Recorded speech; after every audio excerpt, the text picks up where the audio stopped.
آج کل ایک اور چیز دیکھنے میں آ رہی ہے کہ جو لڑکے ہیں انہوں نے اپنے کانوں میں بالیاں پہننی شروع کر دی ہیں،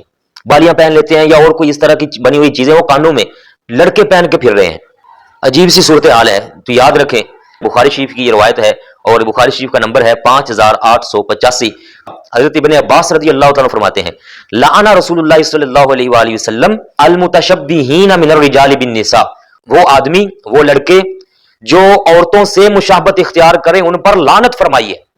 یہ بالیاں پہننا کانوں میں یہ عورتوں کا کام ہے، عورتوں کو اجازت ہے اس چیز کی، وہ سونے کی پہنے یا چاندی کی پہنے، ان کو اس چیز کی اجازت دی گئی ہے۔ مردوں کو تو منع کیا گیا کہ عورتوں سے مشابہت اختیار نہیں کرنی۔ اور اگلے حصے میں آپ نے فرمایا والمتشبہات من النساء بالرجال، فرمایا وہ عورتیں جو مردوں سے مشابہت اختیار کرتی ہیں ایسی عورتوں پر بھی پیارے نبی کریم صلی اللہ علیہ وسلم نے لعنت فرمائی ہوئی ہے۔ لعنت کا مطلب ہے کہ وہ ہمیشہ اللہ پاک کی رحمت سے دور رہتے ہیں جو اس طریقے کی بالیاں مرد پہنتے ہیں اور عورتوں سے مشابہت اختیار کرتے ہیں۔ تو ایسے لڑکوں کو سمجھنا چاہیے